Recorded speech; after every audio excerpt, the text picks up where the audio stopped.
What's up everybody, Neo the Legend Strider here with another Warframe video, and today I wanted to talk about the importance of syndicates and how they can be utilized for upcoming unvaultings, as well as the best maps to help farm for relics. If you want to know what items are being unvaulted, just Google search it, as I wanted this video to be an all-around guide on how to utilize syndicates and how they can be useful for when unvaultings occur, as well as making some plat on a daily basis. Before I begin though, I cannot stress this enough.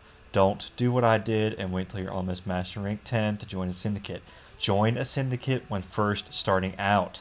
It is a very important investment. So as you can tell by the name of the video, I wanted to touch on the importance of syndicates. You'll be able to access missions at Master Rank 3 as well as the relay. Many people do not realize that syndicates is actually one of the fastest ways to make plat in the game by selling syndicate mods and weapons, but it also has an incredible function that can be perfect if you're not willing to grind for hours and hours doing those same relic farming maps over and over again. Now, even though you have a maximum amount of syndicate rep you can earn per day, you can earn even more by doing the syndicate missions on your roster. That's what these are right here. And also retrieving the syndicate missions inside said missions. More than the medallions later. Now, depending on what rank you are with the syndicate determines how much extra rep you'll get from completing the syndicate mission. Now, in order to access these missions in the syndicates themselves, all you have to do is go to one of the relays. I'm in the Vespa relay on Venus right now. Get one of their sigils and do any kind of mission. Once you get your faction to the first rank, you can then access faction missions. Now, when you're trying to pick a particular faction, there is no technical best faction. They all have their different perks and bonuses to them, like mods, weapons, squad restorers, and specters. Me personally, I've gone with Red Veil, Parent Sequence, and Uloka. And yes, it is possible to support 3 factions at once. You just have to balance which syndicate you want to earn rep for in a day. I strongly suggest starting out with Parent Sequence because of the large energy restore blueprint you can get from them, because energy restores are extremely useful when you're in tight situations when your frame has run out of energy. If you've maxed out all 3 factions, you can always switch to the other by equipping their sigils to your frame. It'll take a few days to rank them up though, because they'll be mad at you for choosing the other faction to support instead of them. Jealous little buggers, aren't they? Moving on. Now, this is something a lot of people ask me. How do you make plat? Well, lucky for you, there's tons of people who buy syndicate mods in the trade chat all day long. Syndicate mods are only worth 10 plat apiece. Some people will buy them for 15, but if you have the rep, you can make a good little chunk of plat per day. Here's a little tip for you. Your amount of trades per day is based on your master rank, as is the amount of rep you can earn per day.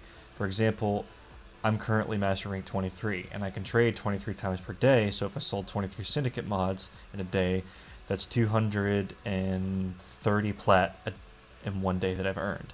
It may not sound like much, but if you've got the time, it's definitely worth it. Now, the weapons for syndicates are worth 20 apiece, but the mods are worth more investing your time into, since the weapons are 5 days worth of syndicate rep depending on your mastery rank. Now, moving on to the medallions.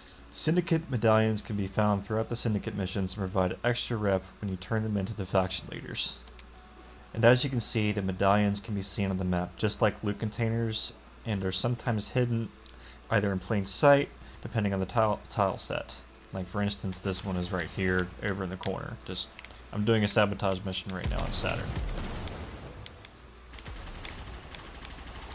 And in case you are all wondering, I'm using a speedrun limbo build that I'll show at the end of the video. And the reason it's a speedrun build is because it's called a Catapon build. And I'll explain that later.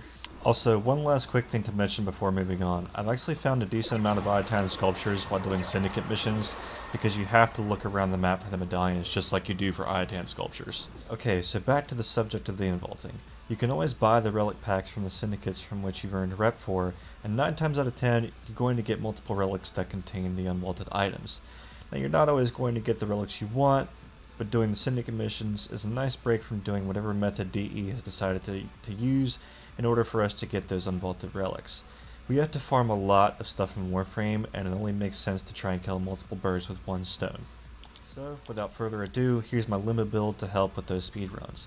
Well, not really speedruns, but it'll help. The Ignis Wraith helps with clearing out the containers, since it can shoot through walls, and will help filter out on the map what's a medallion and what's just a resource container on the map. And with Limbo's Catapon build, every time he uses 4, it breaks the containers and filters out what was a container and what's a medallion. Just remember to bring a Sentinel with the vacuum mod on it to also bring those resources in.